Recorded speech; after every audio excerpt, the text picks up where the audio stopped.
Yes, very good morning to one and all. Yes, am I audible to all? Yes, sir. Yes, sir. Okay.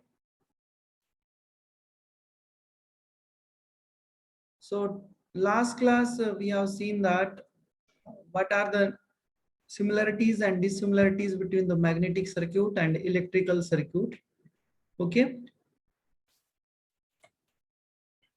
From this diagram, we have concluded what are the similarities and what are the dissimilarities between the magnetic circuit and electrical circuits. Okay.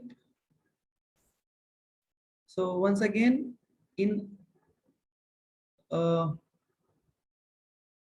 electric circuit and magnetic circuit, what are the similarities we will see. Okay. In case of electrical circuit, electromotive force, which is measured in volt, which is equivalent to magnetomotive force in magnetic circuit, which is measured in ampere turn. Okay, ampere turn. Okay. In electrical circuit, current, which is measured in ampere, and in a magnetic circuit, flux, which is measured in Weber. Okay. Current and flux, they are equivalent to each other in electric circuit and magnetic circuit respectively. Okay. Resistance in an electrical circuit, which is measured in ohm, which is equivalent to reluctance in a magnetic circuit, which is measured in ampere per Weber. Okay, ampere per Weber. In case of electrical circuit, current density measured in ampere per meter square. In case of magnetic circuit, flux density is there. Okay, which is measured in Weber per meter square or Tesla. Okay, T for Tesla. Flux density is measured in Weber per meter square. Okay, or Tesla. Be remember that definitely 1 to 2 MCQ will be there on this article. Okay, what is the unit for reluctance? They will give you option ohm, ampere turn, Weber, ampere per Weber, and none of them. Okay, so you have to hit the correct option. That is what ampere per Weber. Okay, so be remember that this is very important. Okay, as a point of examination view. Okay, so conductivity in electrical circuit, which is equivalent to permeability in magnetic circuit. Okay, permeability in magnetic circuit. Higher the permeability, more will be the magnetic flux creation. Okay, जेवढी permeability जास्त असेल एखाद्या मटेरियलची किंवा मीडियमची, तिथं आपण तेवढ्या जास्त प्रमाणामध्ये मॅग्नेटिक फील्ड हे प्रोड्यूस करू शकतो. ठीक आहे. सिमिलरली इलेक्ट्रिकल सर्किट मध्ये जेवढी कंडक्टरची कंडक्टिव्हिटी जास्त असेल तेवढा तो कंडक्टर इलेक्ट्रिसिटीचा गुड कंडक्टर असेल किंवा त्याच्यातून इलेक्ट्रिकल करंट ही मॅक्सिमम जाऊ शकतं. ठीक आहे. ह्या झाल्या सिमिलॅरिटीज. डिसिमिलॅरिटीज काय आहेत ते आपण पाहणार आहोत किंवा डिफरन्स काय आहे यांच्यामध्ये. करंट ऍक्च्युअली फ्लोज, आपण ही काल डिस्कशन पाहिलं होतं, पण आपण लिंक तयार करतोय किंवा ब्रिज करतोय प्रिव्हियस लेक्चर आणि today's lecture. Okay, so current actually flows but magnetic flux going to created by the magnetic field but it does not going to flow. Okay, current actually flow होतं पण magnetic flux काही flow होत नाही, ते establish होतं, create होतं किंवा develop होतं. ठीक आहे. नेक्स्ट डिफरन्स आहे सर्किट मे बी ओपन और क्लोज्ड. ओके, सर्किट हे क्लोज असू शकतं किंवा ओपन असू शकतं इलेक्ट्रिकल सर्किट, पण magnetic circuit is always closed. Okay, लक्षात राहील या सगळ्या terms. Yes, is it clear to all? Yes. Yes, sir. Yes, sir. Okay, shall I move to the next? Yes. Is it clear to all? Yes, sir. Okay. So we will move to the next part.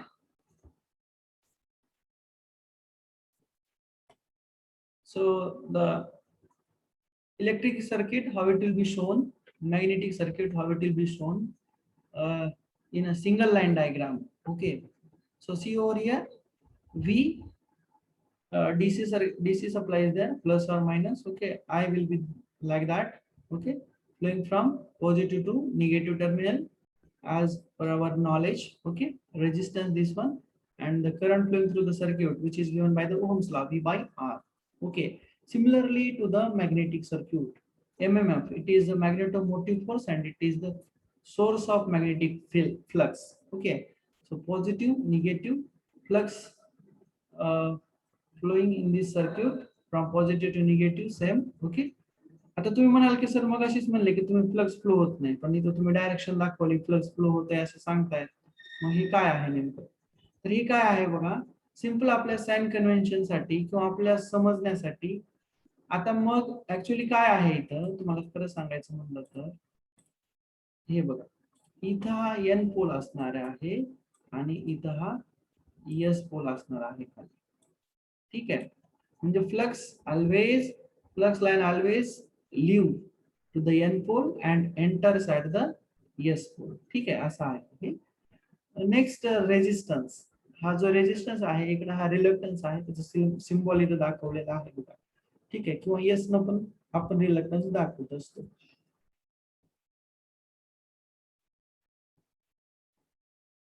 Flux आपल्याला माहिती आहे, मग आपण flux कसं काढणार आहोत, MMF upon reluctance. MMF upon reluctance या फॉर्म्युल्यानं flux काढू शकतो आपण.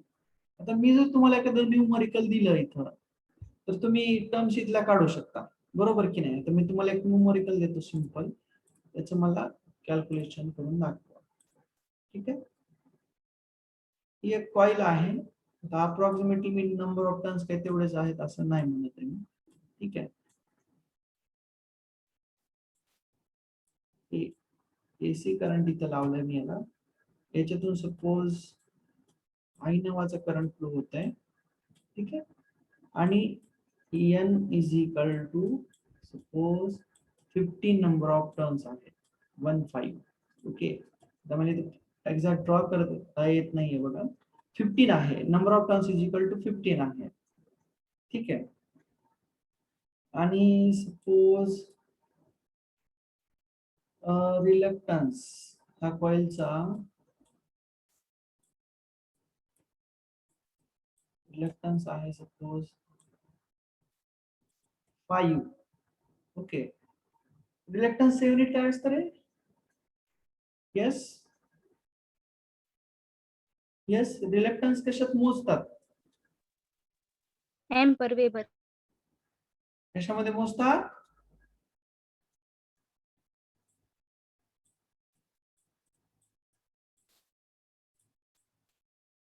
ओके, हे डब्ल्यू कॅपिटल आहे बघा. ठीक आहे, आणि बी स्मॉल आहे. एम्पियर वेबर मध्ये मेजर करतात रिलक्टन्स. तर मी इथं काय विचारेल बरं, कोणाला काही आयडिया? येस, मी इथं काय विचारू शकतो? करंट. Yes, current. आणखी काय काय विचारू शकतो? व्होल्टेज.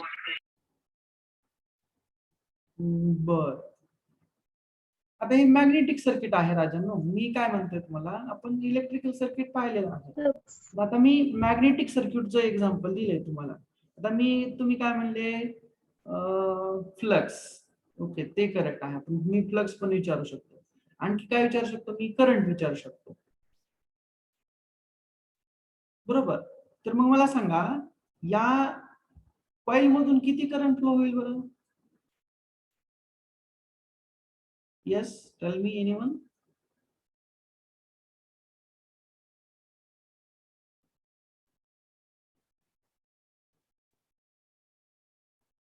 सांगा ना. त्यासाठी आपल्याला अगोदर काय करावं लागेल बरं? येस, काय करता येईल रे आपल्याला, सांगा बरं, जेणेकरून मला करंट काढता येईल. पहिल्यांदा काय काढावं लागेल, म्हणजे आपल्याला करंट काढता येईल. मग बरं आपण काय काढू शकतो जेणेकरून आपण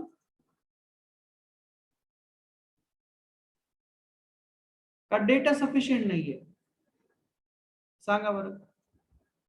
येस, जर मला मी करंट काढा असं विचारतोय तर डेटा सफिशियंट नाही का डेटा सफिशियंट आहे तुम्हाला सगळं काढण्यासाठी. आता तुमच्या समोर फॉर्म्युला पण आहे, सोपी सगळ्यात गोष्ट तुम्हाला सांगायची म्हणलं तर. मी करंट विचारतोय, what is the value of current flowing through the coil असं विचारतो मी. सांगा आणखी काय द्यायला पाहिजे बरं मी, जेणेकरून तुम्हाला करंट काढता येईल. मी काय दिले, नंबर ऑफ टर्न्स दिले, रिलक्टन्स दिलाय, बरोबर. आणखी काय द्यायला पाहिजे मग तुम्हाला करंट काढता येईल. रेजिस्टन्स. अरे राजा, रिलक्टन्स दिलाय ना, रेजिस्टन्स आता काय पिक्चर मध्ये येत नाही. रेजिस्टन्स इथं रिलक्टन्स दिलाय ना मी ऑलरेडी. किती दिलाय रिलक्टन्स, मॅग्नेटिक फील्ड. रिलक्टन्स किती दिलाय हो मी, याला आपण येस ना, येस येस ना दाखवू, सिंपल. ठीक आहे, 5 दिलेला आहे रिलक्टन्स. आणखी काय दिलंय मी, नंबर ऑफ टर्न्स दिले. आता मला सांगा, करंट काढण्यासाठी हा डेटा सफिशियंट आहे का आणखी काही गरज आहे तुम्हाला. यस सर आहे. काय गरज आहे सांगा. MMF. बर, MMF पाहिजे, MMF द्यायला पाहिजे. पण मी आणखी काय दिलं म्हणजे तुम्हाला MMF काढता येईल बरं.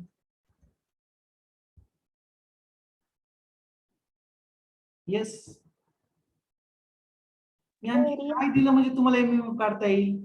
मी करंट विचारतोय, आता करंट म्हणायचं नाही सर. तुम्ही करंट दिलं म्हणजे मी डायरेक्ट N × I करेल आणि मला MMF भेटलं. पण मी करंटच विचारतोय तुम्हाला, पण त्याच्यासाठी आणखी डेटा काय पाहिजे असं विचारतोय तुम्हाला, जेणेकरून तुम्हाला लगेच करंट काढता येईल एका सेकंदामध्ये. येस, हा मोठ्याने बोला ना. किती, 58 brilliant mind are there over here. 59, okay, tell me.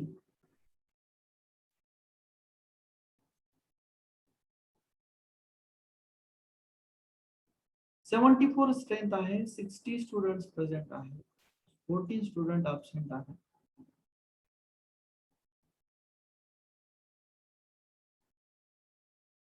Yes, आणखी काय द्यायला. अरे तुमच्या समोर फॉर्म्युले आहेत ना, मॅग्नेटिक सर्किट नीट ऑब्झर्व करा बरं. Magnetic flux.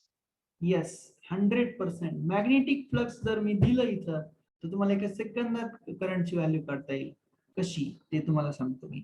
फ्लक्स मी आणखी इथं द्यायला पाहिजे, फ्लक्स फ्लोइंग थ्रू दिस कॉइल किंवा flux produced because of this coil, suppose let say 3 weber. Okay, 3 weber. Flux unit weber, बरोबर आहे का माझं, चुकलं. येस, बरोबर आहे सर. बरोबर आहे, वेबर हे फ्लक्स युनिट आहे, बरोबर. हा, मग मला सांगा आता मी कसं काढणार करंट. येस,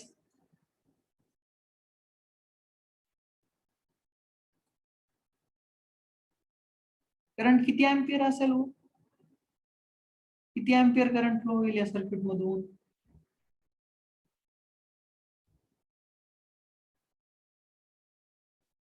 आणखी तुम्हाला क्लिअर देतो, या सर्किट मध्ये व्हॅल्यू पुट करून दाखवतो. हे किती आहे, 5. फ्लक्स किती आहे, 3 वेबर. ओके, आणखी N आहे बघा 15. ठीक आहे, आणखी काय दिलेलं आहे, बस एवढाच डेटा. सांगा आता करंट किती आहे मग. 3. बरं, 3 एक आन्सर आपल्याला अवेलेबल आहे आता, 3. hold this answer. Okay. Another answer. 1. 1. 1. Okay. Another answer.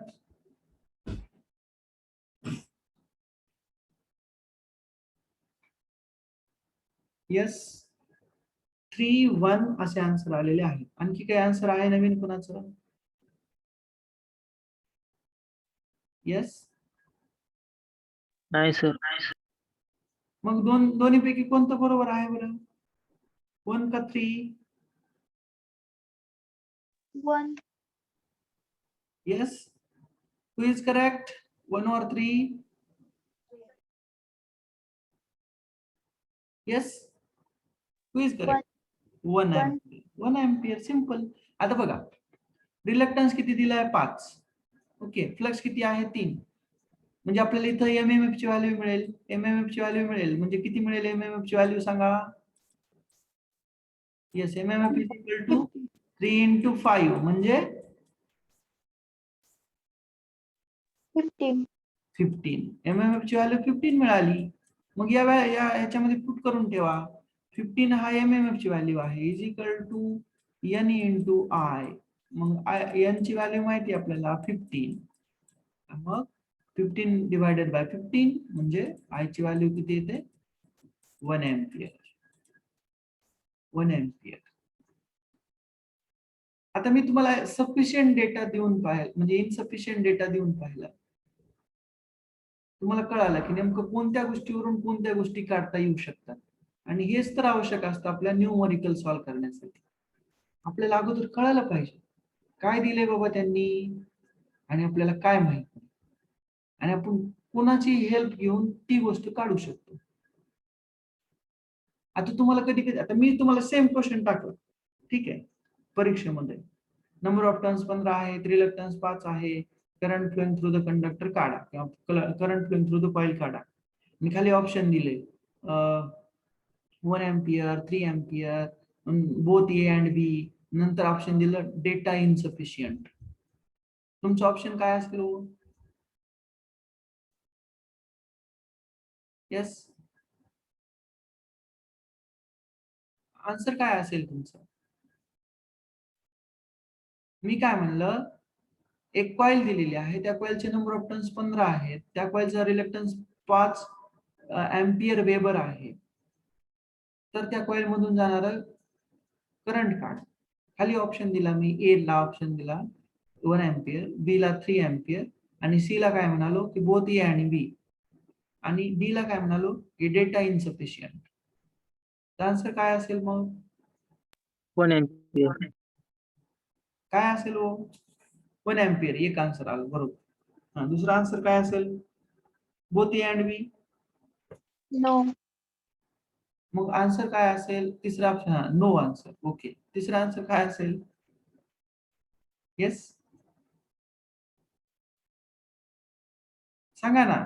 सगळ्यांना कळतं रे पण सांगायला काय होतंय तुम्हाला सांगा ना. ऑप्शन काय असेल? D data insufficient. Yes, sir. नाही दिल्यास आपल्याला कधी काढता येईल का एमएमएफ? या गिव्हन डेटावरून नाही काढता येणार. म्हणजे डेटा इनसफिशियंट. 1 एम्पियर करंट ही पुढली गोष्ट आहे ज्यावेळेस आपल्याला फ्लक्स माहित होईल त्यावेळेस. बरोबर की नाही? मग एमसीक्यू हे असेच फ्रेम होतात. समजलं? मग आता बघा आणखी इथं काय काय चान्सेस आहेत. आता मी सगळं मोडून टाकतो म्हणजे तुम्हाला पॉसिबिलिटी सांगतो याच्यावरती न्यूमरिकल कसे येतात किंवा क्वेश्चन कसे विचारले जाऊ शकतात.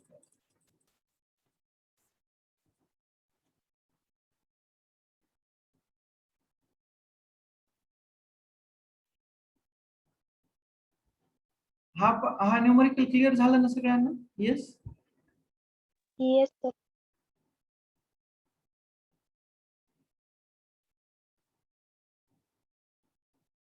येस. बरं. हा मला तुम्ही सांगा पॉसिबिलिटी आता कशा आणखी एमसीक्यू फ्रेम होईल बरं? येस सांगा. तर तुम्ही समजा तुम्हाला क्वेश्चन पेपर काढायचा मॅग्नेटिक सर्किट वरती तर तुम्ही काय एमसीक्यू द्याल मला या सर्किट वरून? येस.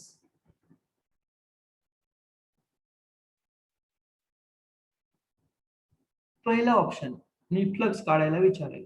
कधी? मी एमएमएफ दिलं आणि रिलक्टन्स दिलं, डायरेक्ट ओहम्स लॉ लावेल, फ्लक्स काढेल. बरोबर की नाही? म्हणजे मी काय म्हणतोय बघा, तुम्ही काय करत आहे, मला फ्लक्स विचारताय, फ्लक्स किती फ्लो होईल या सर्किट मधून किंवा किती असेल, त्यावेळेस मला रेजिस्टन्स देताय तुम्ही आणि एमएमएफ देताय. डायरेक्टली मी काय करेल, केबी आपलं सॉरी ओहम्स लॉ लावेल आणि एमएमएफ अपॉन रिलक्टन्स याच्या फॉर्म्युलावरून फ्लक्स काढेल. ठीक आहे. दुसरी पॉसिबिलिटी काय आहे, मला फ्लक्स तुम्ही द्याल, मला तुम्ही एमएमएफ द्याल, रिलक्टन्स द्याल आणि current flowing through the circuit द्याल आय, आणि मला विचाराल तुम्ही नंबर ऑफ टर्न्स कॉइल मध्ये किती असतील, हेही तुम्ही विचारू शकता. बरोबर की नाही? कधी कधी तुम्ही जसं मी आता तुम्हाला करंट विचारलं, मेजॉरिटी काय करतात, करंट आणि नंबर ऑफ टर्न्सच विचारतात. ठीक आहे. तुम्ही मग यासाठी मला काय काय द्याल, एमएमएफ द्याल, फ्लक्स फ्लोइंग थ्रू देणार आणि रिलक्टन्स देणार. त्याच्यावरून डायरेक्टली मी काय करणार, नंबर ऑफ टर्न्स काढणार. ठीक आहे. अशा पॉसिबिलिटी असू शकतात वेगवेगळ्या, की या सर्किटमध्ये काय काय क्वेश्चन विचारण्याचे चान्सेस आहेत. ठीक आहे. समजते सगळ्यांना? परत कधी कधी काय होईल, मला तुम्ही फ्लक्स द्याल, एमएमएफ द्याल, मला विचारणार की रिलक्टन्स किती, बाबा कॉइलचा रिलक्टन्स किती असेल ते विचारणार तुम्ही. फ्लक्स विचारून झालं, रिलक्टन्स विचारून झाला, एमएमएफ विचारून झाला, नंबर ऑफ टर्न्स विचारून झाले, करंट विचारून झाला. आता याच्या व्यतिरिक्त दुसरी कोणती पॉसिबिलिटी असू शकते बरं? येस, माहिती आहेत ना आपल्याला वरचे, magnetic flux intensity, flux density, परत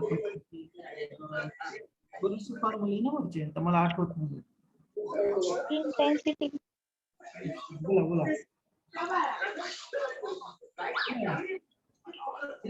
रोल नंबर 38 बोला. काय सरांनी माझं मागितलं.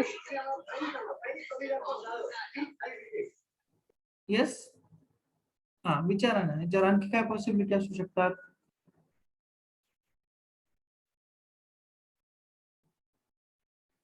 येस, आणखी काय काय विचारू शकतो आपण? मॅग्नेटिक सर्किटचे जेवढे काही फॉर्म्युले आहेत, जेवढे काही इम्पॉर्टंट टर्म्स आहेत, ते तिथं आपण समराइज करायच्या, डोक्यामध्ये ठेवायच्या, त्याच्यावरच क्वेश्चन असतील.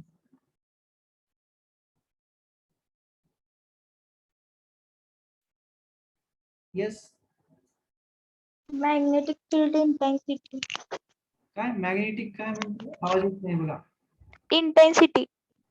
हा, मॅग्नेटिक फील्ड इंटेन्सिटीचा फॉर्म्युला काय सांगा? Yes,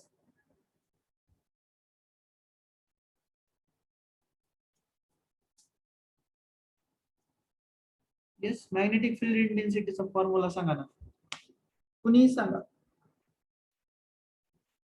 MMF upon length. MMF upon length of magnetic circuit. बरोबर की नाही? Small L. आता हे इथलं जे हे आय आहे बरं का, ऍक्च्युअली एल मध्ये आणि आय मध्ये कन्फ्युजन करू नका. बरोबर. लेंथ ऑफ मॅग्नेटिक सर्किट द्यायला पाहिजे, तेव्हा आपण काय करू शकतो, मग मॅग्नेटिक फ्लक्स इंटेन्सिटी किंवा मॅग्नेटिक फील्ड इंटेन्सिटी काढू शकतो. आता तुम्हाला हे देताना असं सर्किट देणार नाही, सिंगल लाईन डायग्राम तुम्हाला देताना हे असं सर्किट देणार ते, हे असं. ठीक आहे. या सर्किट सारखं ते मॅग्नेटिक सर्किट देणार तुम्हाला, हे सिंगल लाईन डायग्राम कुणीही देणार नाही. ठीक आहे. ते तुम्हाला परत इलेक्ट्रिकल सर्किट वाटतं म्हणून हे असं देणार कुणीही. ठीक आहे. मग आता बघा, आता या सर्किट डायग्राम वरती, या मॅग्नेटिक सर्किट वरती आणखी क्वेश्चन कसे फ्रेम होतील, जर त्यांनी तुम्हाला मॅग्नेटिक फ्लक्स दिलं, फाय ची व्हॅल्यू दिली, ठीक आहे, आणि तुम्हाला एरिया क्रॉस सेक्शन दिला, तर तुम्हाला आणखी काय विचारू शकतात बरं? ते तुम्हाला लगेच क्लिक झालं पाहिजे. Magnetic field. Magnetic field. Okay, magnetic field काय पुढं? अहो मॅग्नेटिक फ्लक्स म्हणजेच मॅग्नेटिक फील्ड आहे हो. पण मी काय म्हणतोय, जर तुम्हाला एरिया क्रॉस सेक्शन दिला आणि मॅग्नेटिक फ्लक्स 5 फ्लो होत आहे असं म्हणतोय मी, तर तुम्हाला आणखी काय विचारू शकतो मी? येस रिलेक्टन्स. येस, रिलक्टन्स विचारू शकतो, पण मला आधी त्याच्या अगोदर एमएमएफ माहित पाहिजे. मग एमएमएफचा मी काही डेटा दिलाय का, नंबर ऑफ टर्न्स दिलेत का, किंवा करंट फ्लो थ्रू दिलंय का, नाही दिलं. पण मी काय म्हणतोय, फ्लक्स फ्लो होतोय फाय आणि मॅग्नेटिक सर्किटचा एरिया क्रॉस सेक्शन आहे ए. तर मी आणखी तिथं काय विचारू शकतो बरं. आता तुम्हाला मी असं काय म्हणतोय, कारण तुम्हाला क्वेश्चन म्हणजे फॉर्म्युला आठवला पाहिजे. मी काय म्हणाले बाबा, फ्लक्स फ्लो होतोय फाय, एरिया क्रॉस सेक्शन दिलाय. मग तुम्हाला असं इन्स्टंटली क्लिक झालं पाहिजे की फ्लक्स आणि एरिया क्रॉस सेक्शन कुठे एकमेकांमध्ये लिंक होतात किंवा यांचं रिलेशन कुठं आहे. आपल्याला माहिती आहे magnetic flux density B is equal to phi upon A. म्हणजे मी तुम्हाला तिथं काय विचारू शकतो, मॅग्नेटिक फील्ड डेन्सिटी किंवा मॅग्नेटिक फ्लक्स डेन्सिटी. बरोबर विचारू शकतो की नाही मग. येस येस, जर तुम्हाला फ्लक्स माहित असेल, एरिया क्रॉस सेक्शन माहित असेल मॅग्नेटिक सर्किटचा, तर तुम्ही तिथं मॅग्नेटिक फ्लक्स डेन्सिटी काढू शकता. जेव्हा तुम्हाला मॅग्नेटिक फ्लक्स डेन्सिटी माहित होईल आणि सपोज मी म्हणालो की त्या मॅग्नेटिक सर्किटची रिलेटिव्ह परमिएबिलिटी किती आहे असं म्हणालो मी, सपोज 1 आहे असं म्हणालो, तर मी तिथं काय विचारू शकतो आणखी, magnetic field intensity.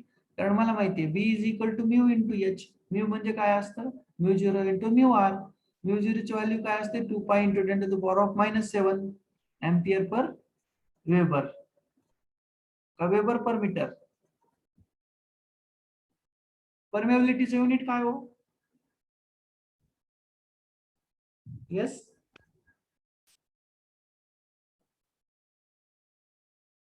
Henry per metre. Henry per metre किंवा वेबर पर मीटर. बर, मग मी म्हणालो की या मॅग्नेटिक सर्किटची permeability, relative permeability more correct, 2 आहे. रिलेटिव्ह परमिएबिलिटीला युनिट काय असतं. येस, रिलेटिव्ह परमिएबिलिटीचं युनिट काय असतं. Unit mu into R. Yes, unit place. Unit place म्हणजे युनिट नसतं. हे जे मी तुम्हाला क्वेश्चन विचारतो ते ऍक्च्युअली एमसीक्यूच विचारतोय, लक्षात ठेवा. रिलेटिव्ह परमिएबिलिटीचे युनिट हे नसतं, पण परमिएबिलिटीचं युनिट असतं, किंवा परमिएबिलिटी ऑफ फ्री स्पेस किंवा व्हॅक्यूम किंवा एअर, याला युनिट असतं. काय असतं मग. येस, हेनरी पर मीटर किंवा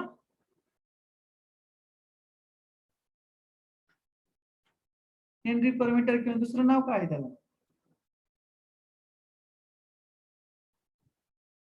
yes,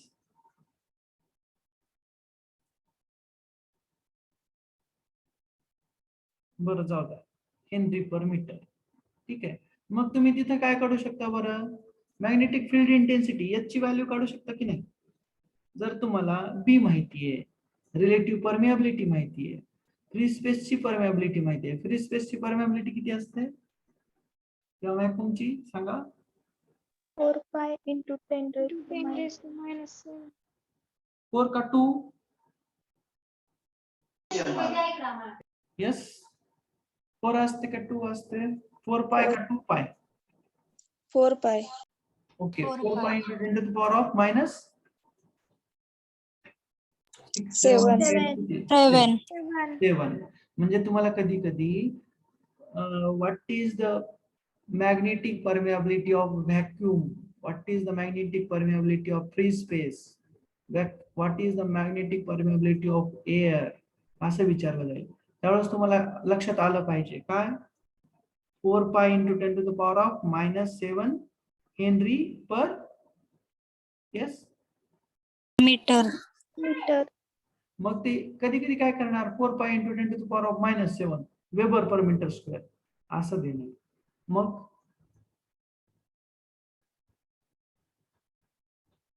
weber per metre square कशाची युनिट आहे हो.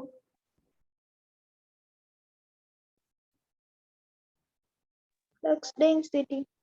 Yes, 100%. It is unit for magnetic flux density, Weber per meter square. Also it is known as, काय म्हणतात त्याला आणखी? Tesla. Tesla. Tesla 100%. Weber per metre स्क्वेअरला tesla म्हणतात. आणि टेस्ला युनिट कोणाचं आहे? मॅग्नेटिक फ्लक्स डेन्सिटीचं. ठीक आहे. मग मी काय म्हणत होतो तुम्हाला, जर रिलेटिव्ह परमिएबिलिटी दिली, फ्री स्पेसची परमिएबिलिटी दिली, मॅग्नेटिक फ्लक्स डेन्सिटी दिली, तर मी काय काढू शकतो? Magnetic field intensity H. H is equal to काय मग? B upon mu. कारण आपल्याला माहिती आहे B is equal to mu into H. मग त्याला रिअरेंज केलं, H is equal to what? B upon mu. म्यूची व्हॅल्यू पुट करा, mu 0 into mu R. Mu 0 is equal to what? 4 pi into 10 to the power of -7 henry per metre into, मी तुम्हाला relative permeability किती म्हणतोय? 2. Put करा value आणि magnetic flux density B ची value put करा, तुम्हाला काय मिळेल? मॅग्नेटिक फ्लक्स इंटेन्सिटी किंवा मॅग्नेटिक फील्ड इंटेन्सिटी. फील्ड आणि फ्लक्स सेम आहे. Magnetic field intensity, magnetic flux intensity हे सेम असतं, किंवा मॅग्नेटिक फील्ड डेन्सिटी आणि मॅग्नेटिक फ्लक्स डेन्सिटी या दोन्ही टर्म सेम आहेत. ठीक आहे, लक्षात ठेवा. याच्यावरती क्वेश्चन विचारले जाऊ शकतात. येस.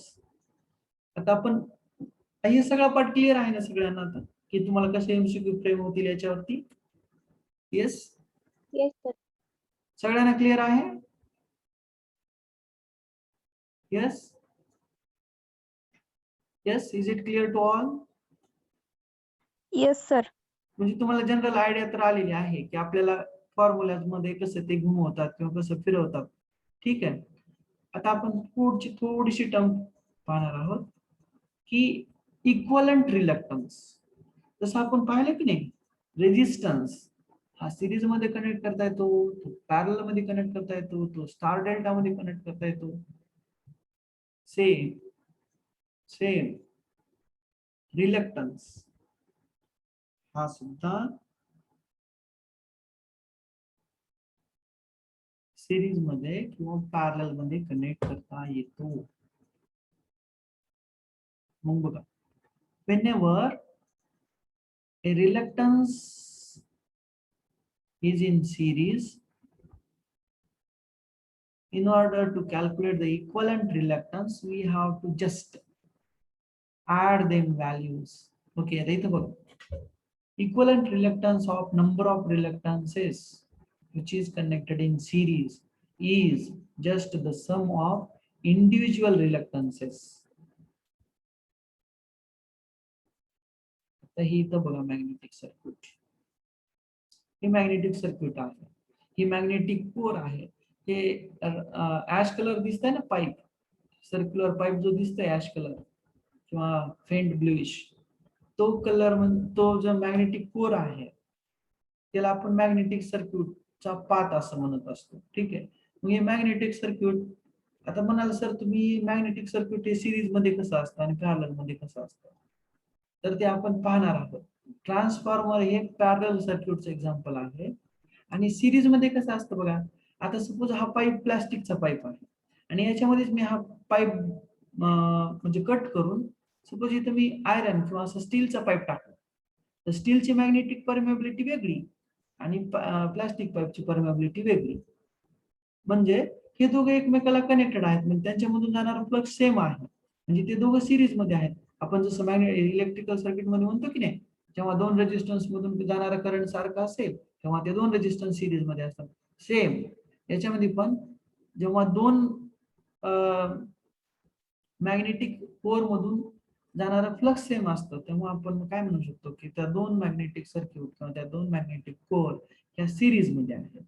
मग मी जसं मगाशी म्हणालो तसं की प्लास्टिक पाईपची मॅग्नेटिक परमिएबिलिटी वेगळी असेल आणि स्टील पाईपची मॅग्नेटिक परमिएबिलिटी वेगळी असेल, म्हणजे त्यांचा रिलक्टन्स वेगळा असेल.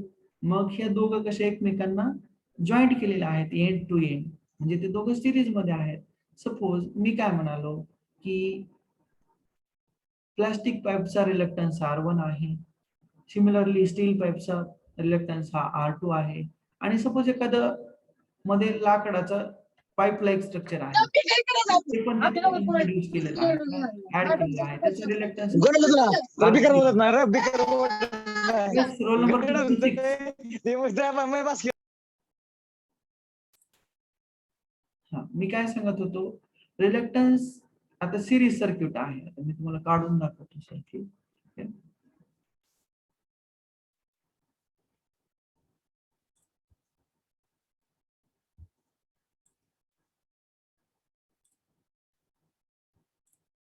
आता बघा हा एवढा पोर्शन हे मॅग्नेटिक सर्किट आहे ठीक आहे हा एक असं सर्क्युलर पाईप आहे असं गृहीत धरा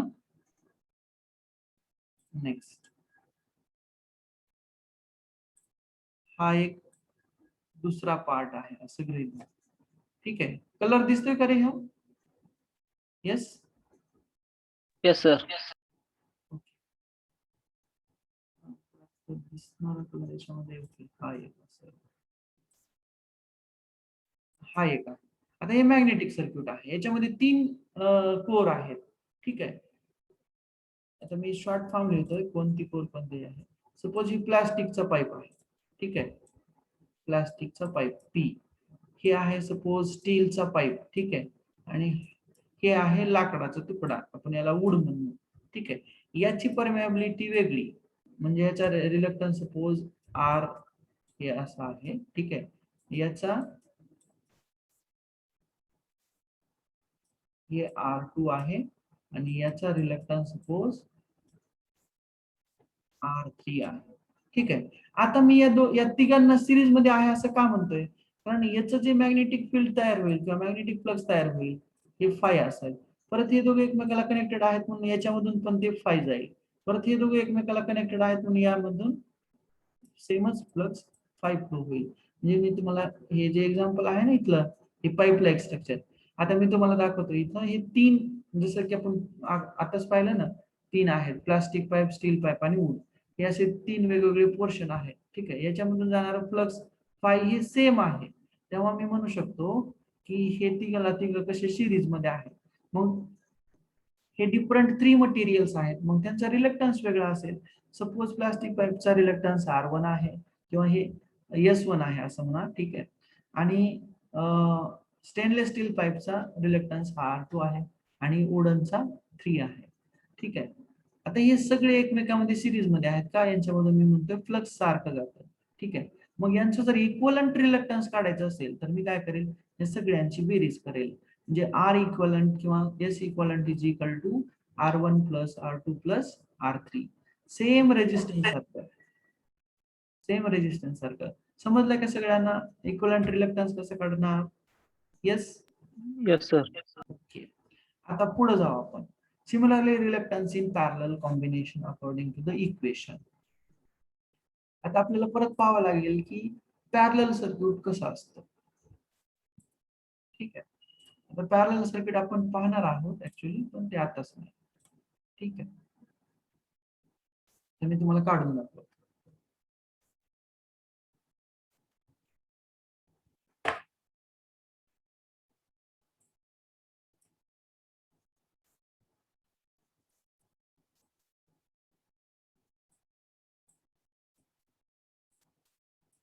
ठीक आहे आता हे असं पॅरलल सर्किट असतं बघा हे पाईप लाईक स्ट्रक्चर आहे असं लक्षात ठेवा मला 3D मध्ये काही पाईप काढणं शक्य नाहीये ठीक आहे म्हणून आपण काय करणार आहोत हे असं लक्षात ठेवणार ठीक आहे आता बघा हे एवढा पोर्शन हा डिफरंट मटेरियलचा आहे ठीक आहे परत हा पोर्शन वेगळ्या मटेरियलचा आहे त्याला म्हणजे असं म्हणू आपण सपोज हा जो टोटल पोर्शन आहे हा वेगळ्या मटेरियलचा आहे आणि हा वेगळ्या मटेरियलचा आहे ठीक आहे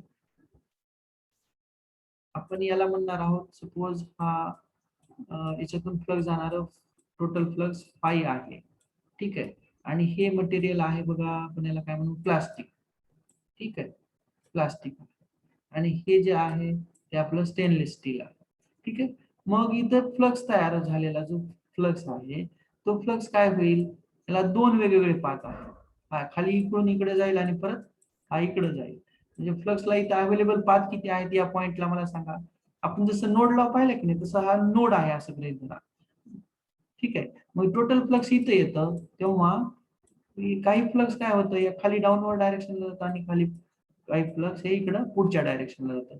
सपोज इकडे हे जाणारं फ्लक्स Φ1 आहे असं म्हणू आपण, आणि याच्यामधून जाणार सपोज Φ2 म्हणून. ठीक आहे. मग according to the KCL Φ is equal to काय असतं सांगा मग. येस, काय असेल? 1 divided by 2. Yes, By 1 divided by 2. Φ1 divide. अहो KCL काय असतं सांगा या पॉइंटला. सपोज फ्लक्स जाऊ द्या खड्ड्यात, करंट आहे असं मला सांगा. करंट I1 इकडे जातोय आणि करंट I2 इकडे जातोय आणि टोटल करंट I आहे. तर काय लिहू मी इथं एक्सप्रेशन KCL नुसार? I equal to I1 plus I2. Same इथं काय होईल मग? I1 plus I2. म्हणजे जिथं फ्लक्स डिवाइड होतं त्या मॅग्नेटिक सर्किटला पॅरलल मॅग्नेटिक सर्किट म्हणायचं.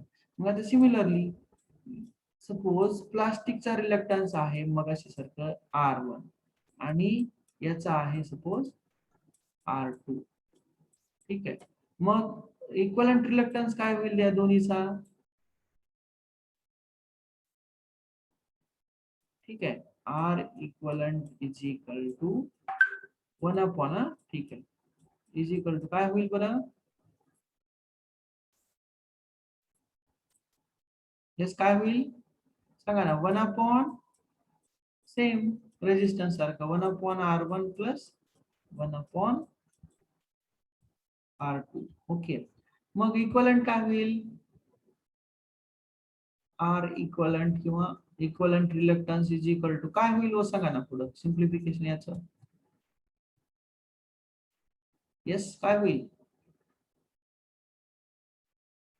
काय होईल R1 सांगा plus ना. R2. R1 पुढं आता रेसिप्रोकल काढा. 1 बाय R इक्वलंट आहे की नाही हे काढून टाकायला. मी नुसतं R इक्वलंट विचारते तुम्हाला. काय होईल? R equivalent is equal to काय होईल? R1 plus R2 upon R1. अरे राजांनो, इथं मॅथमॅटिकल अल्जेब्रिक ऑपरेशन करा ना याच्यावरती. 1 upon R1 plus 1 upon R2 equal to काय 1 अपॉन R इक्वलंट असं आहे. तर मी R इक्वलंटची व्हॅल्यू विचारते तुम्हाला. upon R1 plus R2 yes, upon R1 plus R2. एकदा क्लिअर सांगा काय म्हणताय बोला आता बोला. R1 R2 upon R1 plus R2. 100%. R1 into R2 upon R1 plus R2. R1 plus R2.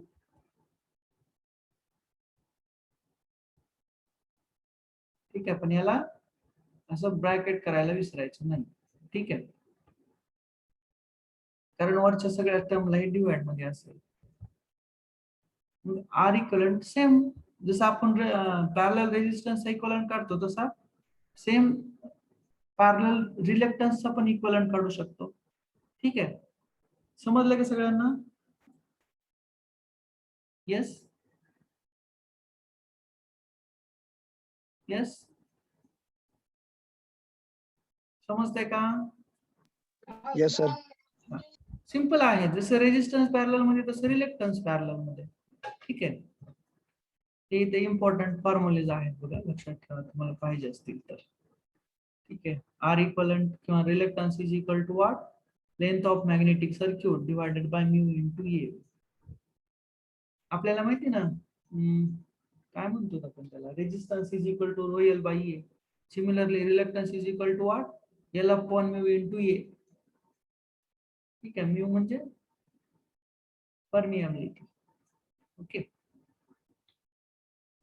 So हे तर फॉर्म्युला सगळ्यांना माहिती आहे. Phi is equal to B आहे. बी चं व्हॅल्यू सगळ्यांना माहिती आहे, mu into N I divided by length of magnetic circuit.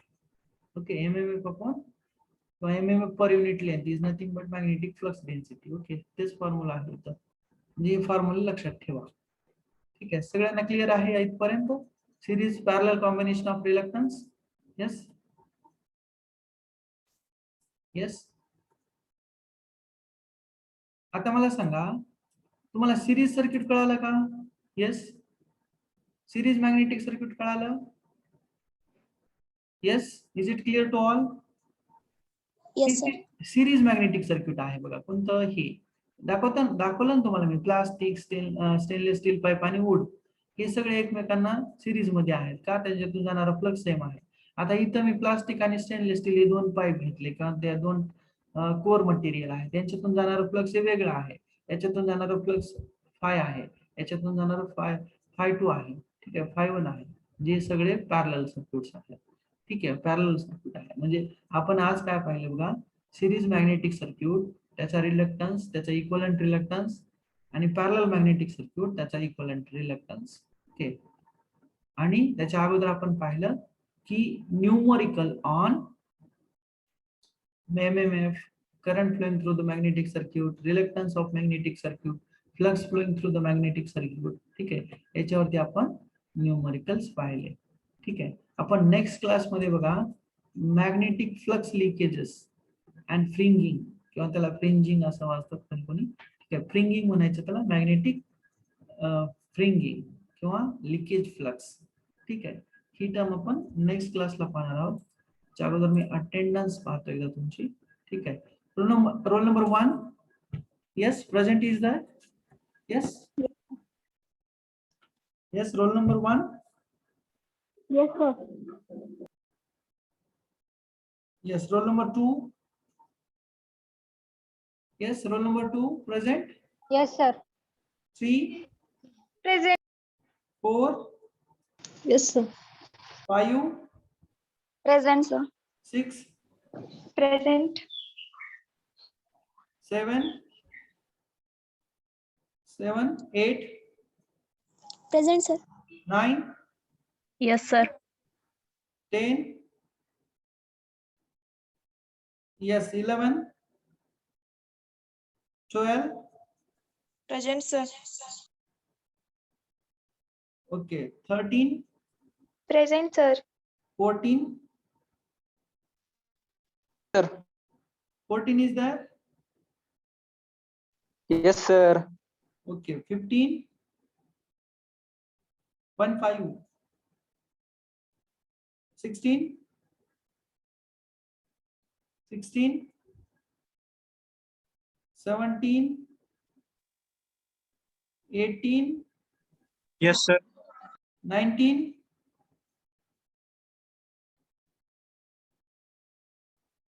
20. 21. 22. 23. Yes, sir. 24. Yes, sir. 25. 26. Yes, sir. 27. Yes, sir. 28. 29. 30. Yes, sir. 31. 32. Yes, sir. 33. Yes, sir. 34. Present, sir. 35. 35. 36. Present, sir. 37. 38. 39. Present, sir. 40. 40. Absent. Okay. 41. 42. Present, sir. 43.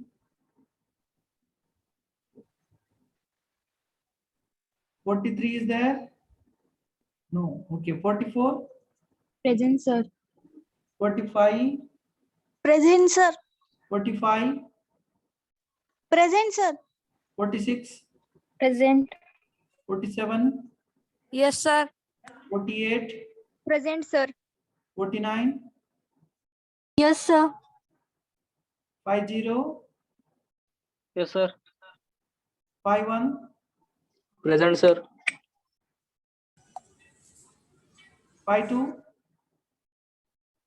Yes, sir. 5-3, Present, sir. 5-4, Present, sir. 5-5, Present, sir. 5-6, Yes, sir. 5-7, Yes, sir. 5-7. Yes, sir. Okay, 5-8, 5-8, 5-8 is there? Yes, sir. आवाज येत नाही. Okay, okay, ठीक है. 59, 5-9. Okay, 5-9 absent. 6-0. Yes, sir. Okay. 6-1, 6-2, Yes, sir. 63, Present, sir. 64, Present, sir. 65, Yes, sir. 66, Yes, sir. 67, Yes, sir. 68, Yes, sir. 69, Yes, sir. 70, 70, Yes, sir. 71, Present, sir. 72, Present, sir. okay. 73, 73 is there? Okay, 74, Present, sir. okay. So today we will stop over here. Thank you. Have a nice day.